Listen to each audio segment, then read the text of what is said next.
I am a senior project manager in the IT department here at Grand Rapids Community College.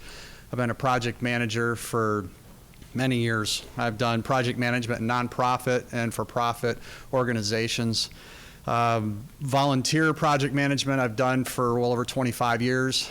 I've done projects in commercial and educational institutions for 17 years.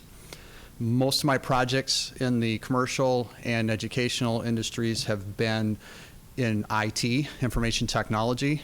And other organizations, I've done everything from event project management to production of materials, technical writing, lots of different projects. So I've done it for a little while.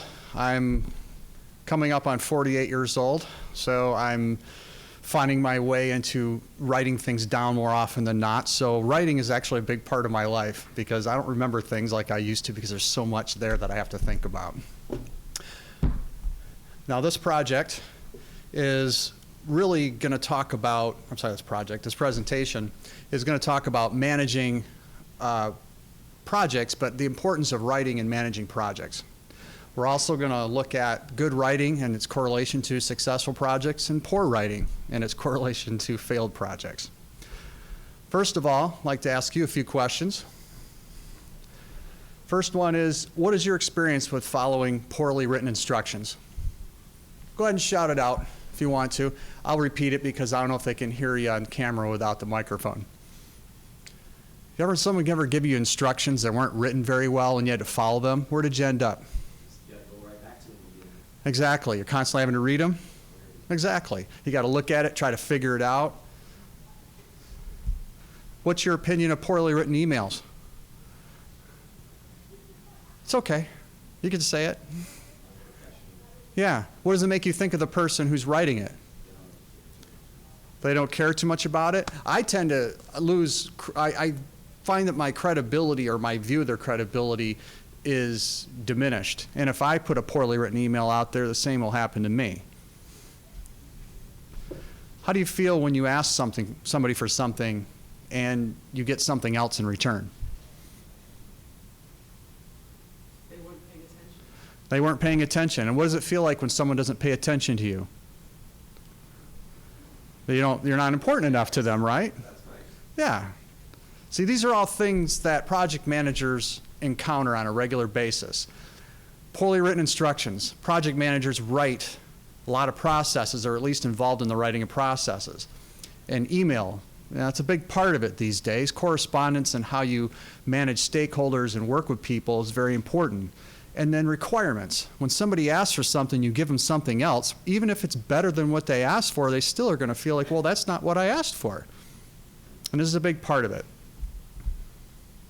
Okay. Now writing, now how important is it really? What I'm going to show you here is, if you take a look right up here,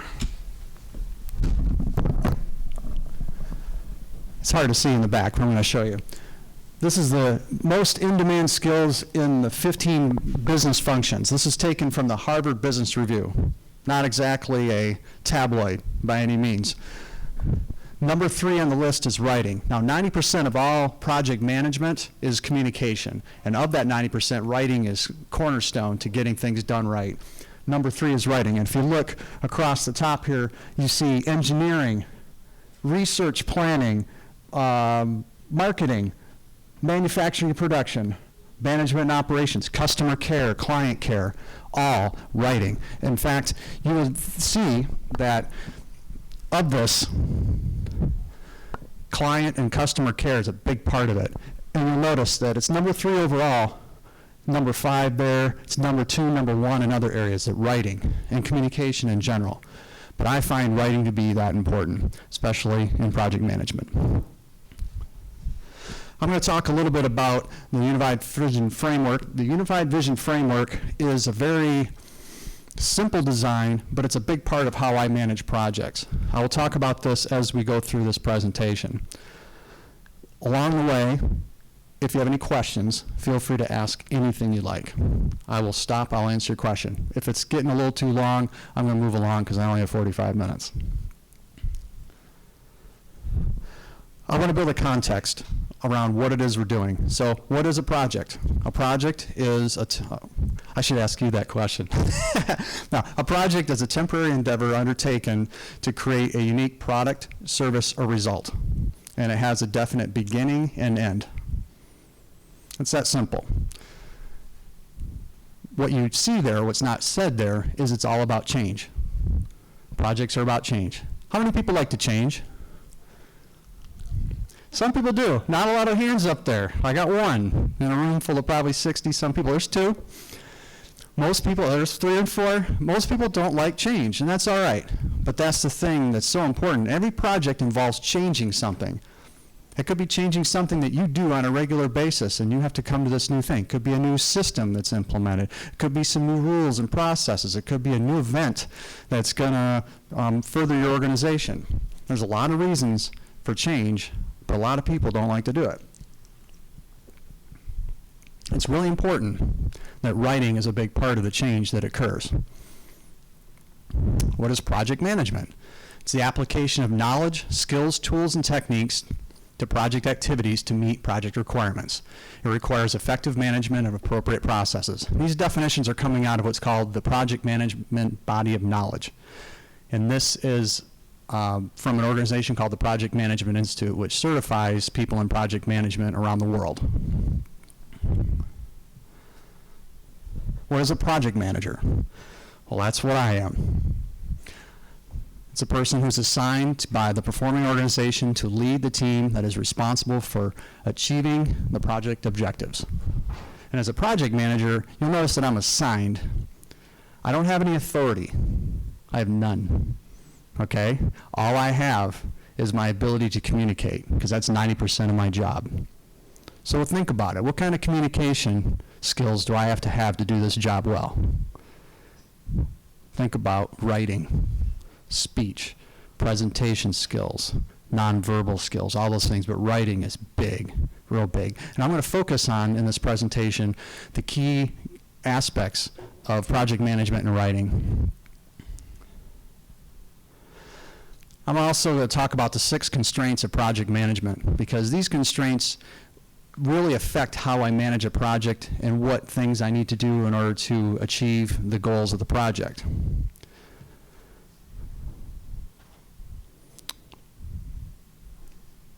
Okay, there we go. Oh, we're having issues. Let me get back to this. There we go. Scope. Now, scope, what's exactly expected? What is it I'm doing? What do people want? These are the boundaries of the project. If you exceed the scope, you encounter what's called scope creep. The next one is time. When does it need to be delivered? Then there's cost. How much money is available to achieve it? How much is it going to cost? Who's paying for it, typically? Quality. What are the quality standards involved? It affects a good deal of what I do for a living here is the quality. There's quality assurance that's built into the project, but then there's also quality control to catch any mistakes that happen during the project. Resources. Resources, I don't have anybody that works for me. I have to borrow resources throughout the organization. How I do that involves a lot of writing. I have to write down requirements of what are needed from these resources, how long I need them. I need to encourage them throughout the process. It involves lots of forms of communication, but mainly writing. And then there's risk. Risk, I'll tell you, is a part of every project, but also opportunity. Wherever there's risk, there is opportunity.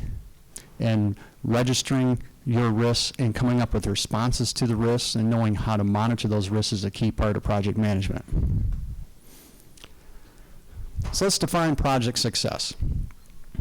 A project that's delivered on time, on scope, and on budget is one of the aspects of project success.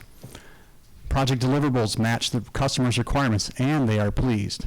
I put the "and they are pleased" there for a reason, because people have asked me, or they've told me, this is what I want. We give them what they want, and then they're not happy.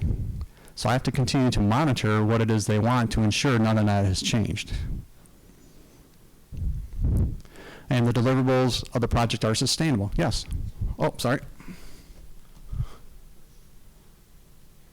Thank you. Well, since we're talking about failure, let's talk about project failure.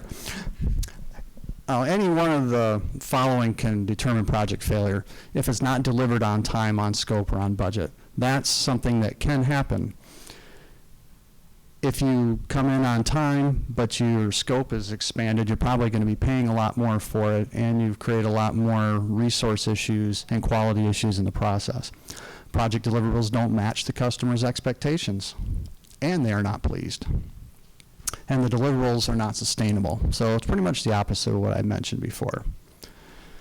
Now, what do project managers often write? Write correspondence. That's a big part of it. Now, how do people typically correspond these days? I'm really happy to ask this question of you, because many of you are from a generation that probably won't use some of the tools that I use to communicate with people that are of my generation and above.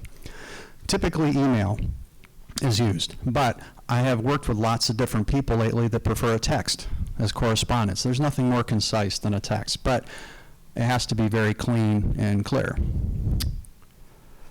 We write rationales, requirements, specifications, even user stories.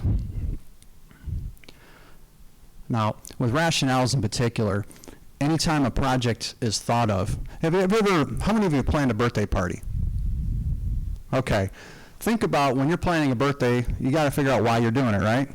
And what is it going to look like when you're done? That's usually the first thing that appears in people's minds, and then it's a matter of communicating all that information to people that are helping you out. Have you ever planned a birthday party where you involved multiple people, and you're the one managing the project? 'Cause that's a project. And you think about requirements. What's going to happen? Who's the party for? Let's say this side of the room right here is planning a birthday party for kids, and this side is planning a birthday party for an adult. One that's over 21. In fact, one's just turning 21. So think about the different requirements that are going to come up. And then what are the specifications? What does this person want? Do you want a clown at a kid's birthday party? Some shake their head yes, and some are freaking out no. If I put a clown at my kid's birthday party, they would hate me. Are you going to have alcohol at your birthday party? What are the risks? Are you going to identify those risks? Are you going to identify what type of people are going to be there? You know, do you want to invite the people to drink too much and get crazy? Those are the things you got to think about when doing a project. But these are some of the things what we write down and keep written and keep exposed and visible to everybody involved so we know what we're doing, because vision is a key part of a project's success. We write processes and instructions. There's a lot of process involved in some projects. Some are very complicated projects, and some last over a long period of time. And you got to be able to keep that in front of you and keep the processes up to date. Stakeholder support. What is that? What's a stakeholder? If you're having a birthday party for a kid, who's the primary stakeholder in that party? The kid. And the people that are planning it, the people that are coming to it, the neighbors. If it's a loud party for the adults, okay? If you're going to involve lots of different food and caterers and vendors, those are stakeholders. So you have to be able to not only communicate with them, but you have to communicate with them in a way that is going to affect them in a positive way to make them happy about the project. There's also going to be stakeholders on your project that are negatively affected by what you do.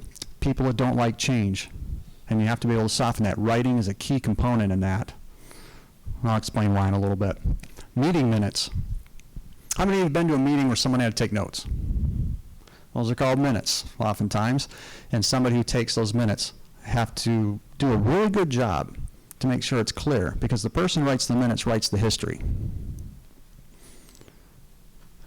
Closing and operational transference documentation. What that means is when you close a project, because a project has a definite beginning and end, like I mentioned earlier, and anything that has a definite beginning and end, you have to close it and you have to be able to transfer what you delivered. Those things are called deliverables.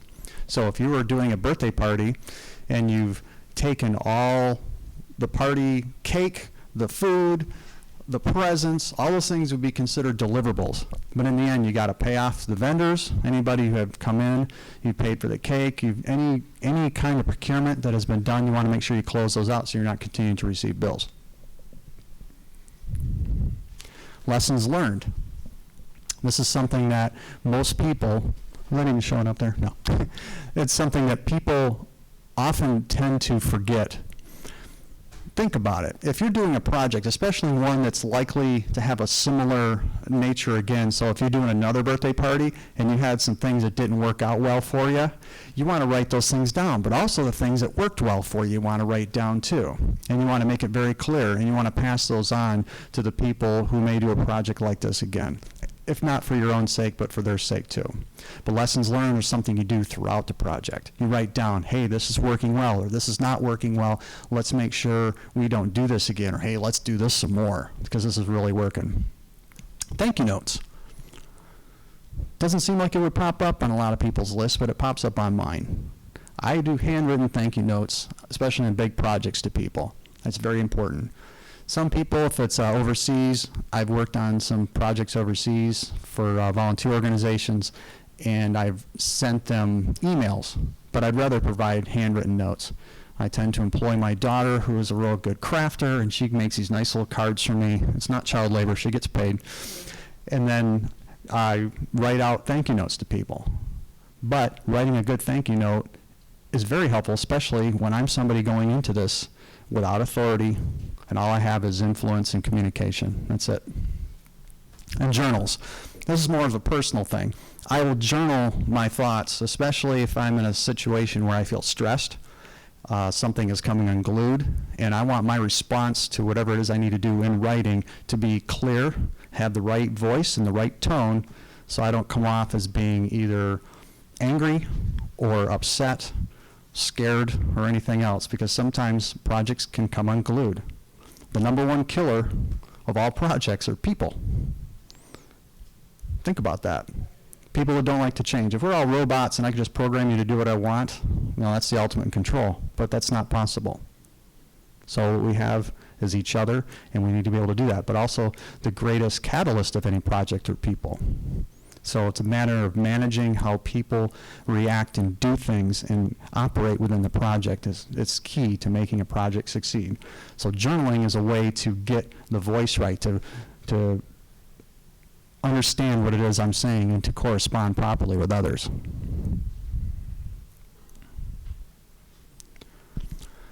Now how should, okay, I've lost my microphone here. Hello? I don't have this anymore. Oh, is it back? Okay, good. How should project managers write? Should be clear and concise. Can you still hear me back there? Good? All right. Clear and concise. This is, if I had to pick a project manager, if I had to go to a school, I would end up in the communications department, and I'd probably be talking to journalism students. Journalism students can write really, really well for project management because it's free of ambiguity. It gets to the point.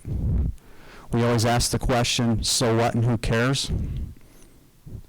A lot of people I'm working with on projects don't have time to read volumes of email, especially long, drawn-out, overly detailed emails. They need to hear what they need to hear right away and move on. Be clear, be concise. Ensure that your voice and your tone match the message in the audience.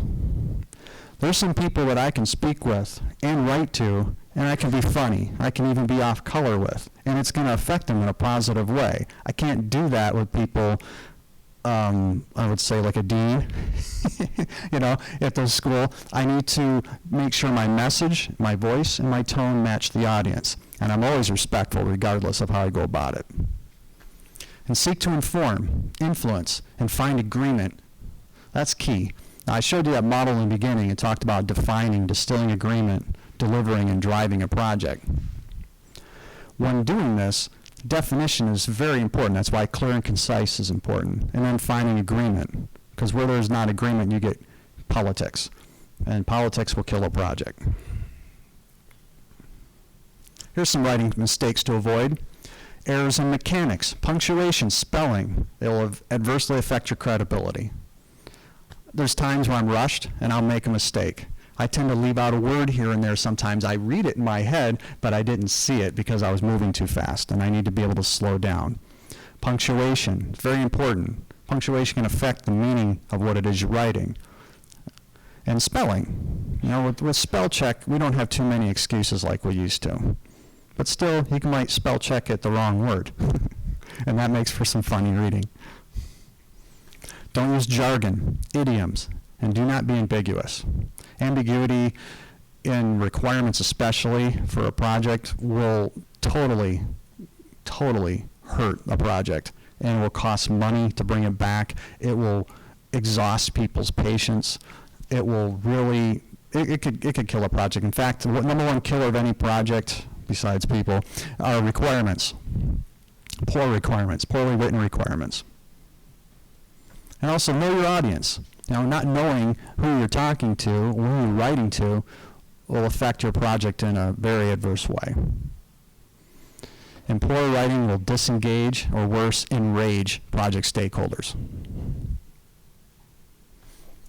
Now I'm going to walk through typical traditional project management process, which involves initiation, planning, execution, monitoring, controlling, and closing of a project. And I want to talk about where writing is really key in each of these aspects.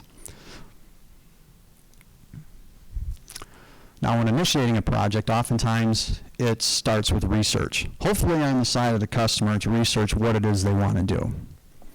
And this will lead to a business case. Now, these two things, a business case and research, go together, and they must be well written. Why is that? Think about it. What you're creating here with a business case is the reason why, the rationale.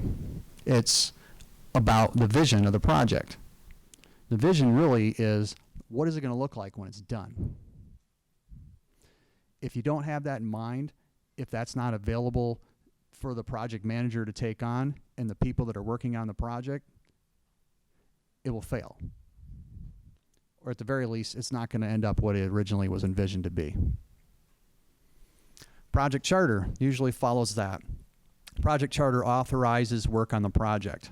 Now you want to be very careful here, because this is where you want to start to define the scope of the project very clearly. You want to be able to define who's working on it, who are the stakeholders, what skills are they going to need.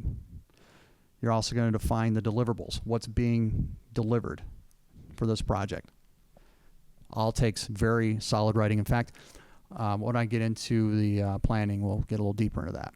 And stakeholder management. Now what that means is, how am I going to deal with these people? That comes up in project planning, how I go about that. But you got to identify who these stakeholders are. Who's affected by the project positively and negatively. Those are your stakeholders. And that list can get pretty long. You want to identify who your primary stakeholders are and those that are secondary. You want to identify the people that can have interest in your project and those who can influence your project positively or negatively. If you have somebody who can torpedo your project just because they don't like it, you need to figure out how to deal with them. And oftentimes writing is a big part of that. Being able to correspond with this person, keep them informed, include them on your project team. Those are some ways you can go about doing that. Now, project planning. When you start with project planning, you're going to have project requirements. Going back to the birthday party thing, think about, what are the requirements for a kid's birthday party? What are the requirements for the 21-year-old, the adult birthday party? Which one do you want to go to? Which one's going to affect you in a positive way? Which one's going to affect you in a negative way? The requirements of the party on this side of the room for the birthday and the requirements for the adults on this side are going to be very different. You need to be able to identify what those are and write them down. And they need to be written clearly and concisely. There should be no ambiguity. There should be no question when I hand this stuff off to somebody saying, we want to build this party right here. This is the color cake. This is the flavor. This is the kind of beer we want at this party. Okay? This is how we're going to take the keys from people when they walk in the door. All those things are going to be done that way. We do not want a clown, because part of requirements and scope statements is saying what you don't want. Not only do you define the boundaries with your scope and you detail it with requirements, but you also say what we don't want. My kid don't like clowns. No clowns at this party. But they might want to clown at the drinking party, right? Might be fun. Project schedule. Now, project schedule is something that takes a while to develop. I won't get into the details of that, but you want the writing of this to be very concise. You want it very clear. You want to understand the dates, the people involved, what's being done and when. If there's different tasks of the project that are going to be going on at the same time, or if they have to follow one or the other. So dependence has to be done, has to be understood, and it has to be very clear to the people that are doing the work and the person managing the project. Project budget. What are we paying for? How much is it going to cost? That has to be understood, has to be clear. Good writing makes that happen. It's not something you just tell somebody, hey, here's the budget. It has to be written down. It has to be formatted in such a way that makes sense. Quality assurance and control standards. This has to do with compliance. There's projects that we work on here at the college that are very heavy on standards. Federal standards such as disability standards, WCAG, which has to do with web accessibility. I could wallpaper this room 4 times if I printed all that stuff out and showed you that. Because also you're affected by the writing of other people and how you understand it. I'm telling you, a lot of compliance standards don't make sense. You have to read them. They're thick. They will make your mind melt as you're reading them. But you still have to understand them. So you need to make time to do that. You may have to correspond with the people who write those things and to get more clarification. One of the number one reasons I write in project management is to find clarity, to find definition, to find agreement. It's very important. Communication plans. When we do projects, we plan not only the project, but how we're going to communicate, who we're going to communicate with, when we're going to communicate with them, the medium, the method, the mode. All those things are taken into account. And writing is always a big part of it. How often things are written. Are we pushing information out? Are we taking information in? Am I corresponding individually with people at certain points? I need to know those things and I plan for them.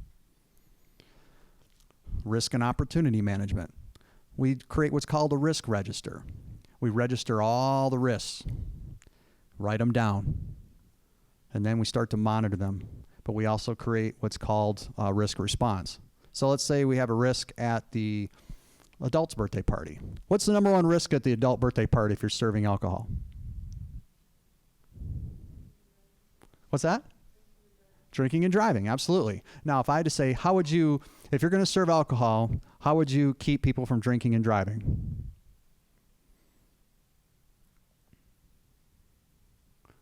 It's okay. You can say it. You take their keys, right? How do you get their keys? So you have to think all these things through, but you write them down and you have a plan and you make sure the people that are supposed to activate and execute this plan understand what it is. So if you get somebody walking in and you identify, I know Bob and George, those are the people you really want to be careful of, you get their keys. You may have something that says, you know, before you can take any drinks, you need to have the keys up here. We're going to take them. We're going to valet your car. You may even want to have it at a hotel. But what happens there? Budget goes up. You know, you start to have people involved that understand what needs to happen. You identify the proper risk, but you're also identifying opportunities. The opportunity for somebody to have a good time without endangering others of themselves. Procurement management, contracts. Let's say you want to get a horse or a pony for your kid's birthday party. Okay, that's going to cost some money.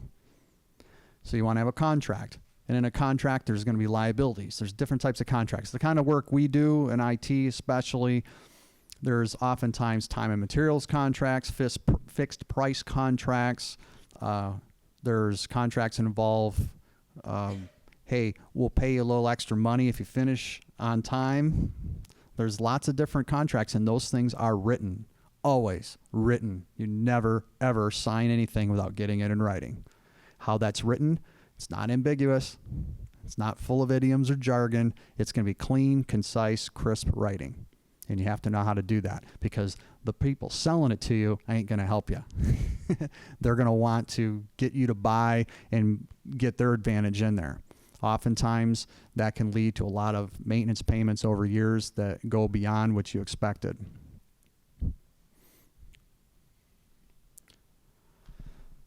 Now we're talking about executing project plans. This is where we start to direct the project work. Now, I find it funny that I'm going to quote Mike Tyson in a writing presentation. But he's quoted as saying, everybody's got a plan until they first get hit. And well, you got all these plans, you can plan things out, but then something happens. I walked in here today. I've presented in this room before. I've used that projector before, and it had Microsoft PowerPoint on it, and it wasn't there today. I had no idea. So I got my computer out, and I started to put this thing together. It was working for a bit. I went to switch something, and this thing blacked out. I don't have time to try to troubleshoot it. I'm not going to try to troubleshoot it, and I apologize for having that even happen. But I have to go on. So I got hit, and my plan went out the window, so I had to improvise. Improvising is a big part of project management, and oftentimes having multiple ways of writing to people is a big part of getting that done. I mentioned earlier, email may not be the way you correspond. I need to know everybody in my audience in my project. I'm on a project right now where I have one guy who likes to do instant messaging through Gmail. I have another guy who likes texts. I have a lady who prefers emails, but only within certain time frames if it's going to catch her at the right time. Even though email is something that's going to be waiting for her, but she'll say, I didn't get it if it doesn't come at a certain time because it just gets dumped out of her mind or something. I'm not sure what happens. It gets filtered, but I need to be able to account for all those things. That's all part of my plan, and I need to go back and revise my plans as I go so I can use it. But writing this stuff down and making sure that it's very clear and it can be followed. Another reason for this really is if someone has to take over my project. You know, what if I knew everything and I could just remember everything? Can I somehow transfer that telepathically to another project manager? No. Write it down. Make sure it's clear. I don't know who's going to take it over sometimes. I need to make sure it's clear for multiple audiences. When doing a project, acquiring, developing, and managing the project team is a big part of it. I usually have to write emails to the bosses of people saying, I need these people on the project. I write it all out. I say, this is why I need it, and I'm very clear and crisp on my language because they don't have time to read a big, long, flowery letter. I manage the communications in the project, and a lot of times it's through writing, informing people. When we actually conduct procurements, if we're going to go, okay, we're going to go buy the pony. We're going to get the pony in here. We're going to rent the pony for the project or for the birthday party. And we start to watch and make sure everything's working well. I may have to shoot a message to the guy who's supposed to bring the pony. The pony's 10 minutes late or it's 30 minutes late. The kid's freaking out. I need to have a way to communicate with them. And oftentimes it's either going to be in voice or in writing. And managing the stakeholder engagement. Are people engaged in the project? Are they doing what they're supposed to be doing? Are they going above and beyond, or are they going way below? I need to be able to engage them. I can do that in multiple forms of communication, but oftentimes I will go to writing, especially when I'm trying to get agreement or to define what it is that needs to be done. We also do what's called monitoring and controlling the project. Change control. Let's say somebody says, you know what? We had planned on getting beer for the project, but they say, you know, I don't like that kind of beer. But you already had started to set up, you know, this is the kind of beer we wanted. We're going to get kegs. We're going to do all this stuff. We had this all planned out. And the person, let's say they stopped drinking. Okay? They found they had a problem and they stopped drinking. I don't want to have alcohol at my party. This person up front just went, yeah. But if you take the time and think about it, it's like, okay, let's say everything just changed and you want to change the requirements. We do what's called change control. And oftentimes change control, it must be in writing. Anytime somebody wants to change something I've already been planning on, let's say you're no longer going to have the birthday party in the same location, what I would do is I would say you need to have this in writing. And we have people that are going to look at this change and we're going to say, how much is this going to cost?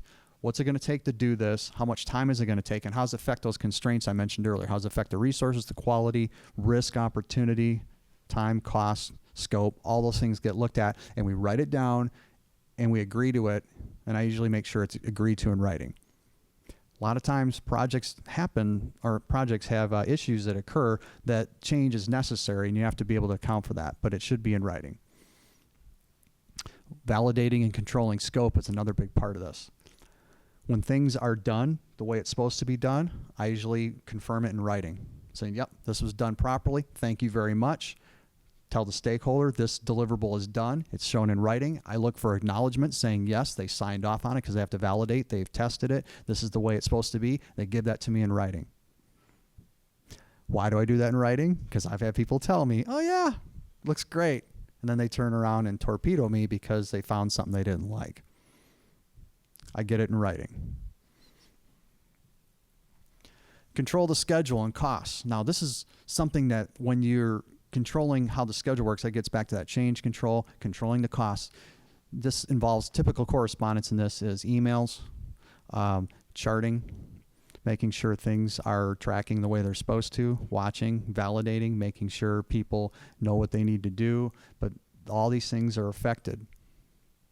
Controlling quality, communications, risks, procurements, all these things are a big part of any project, but it's as the project is active and it's moving, you're having to monitor and watch it. If something gets out of line, maybe shooting an email off to somebody works well. Maybe I sit down and I talk to somebody. And then after that conversation, I turn around and write down everything we talked about, the main points, what we agreed on, and I send it back to them to make sure we're in agreement.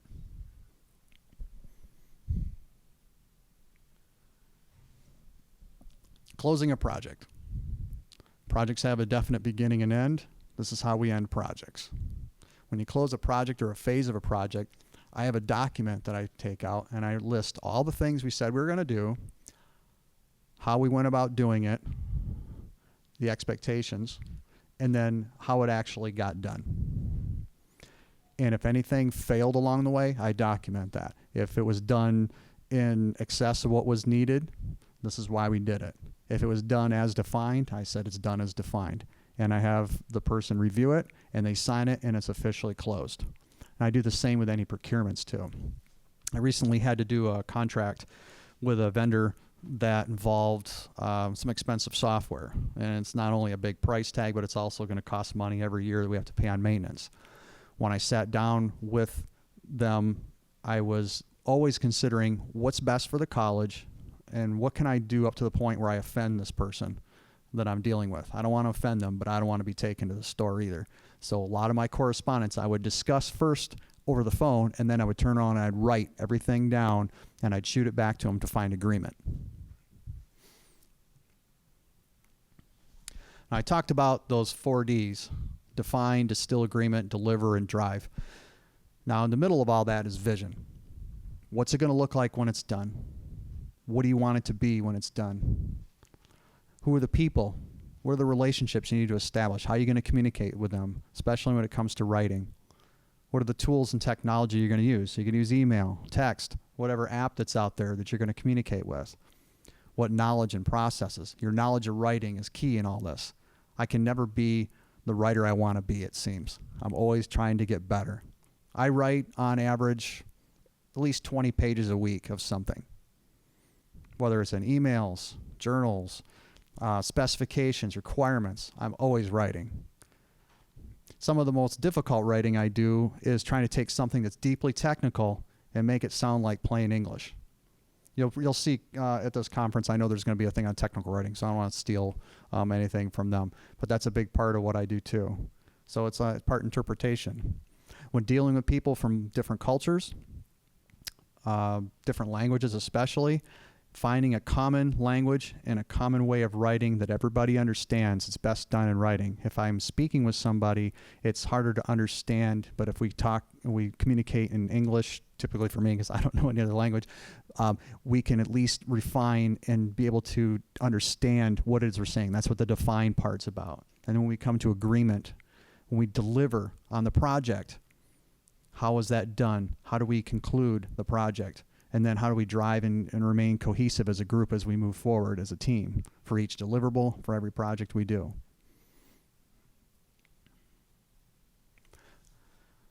A successful project's typically going to involve the right vision, the right people, the proper definitions that are understood, agreements, things we agree on.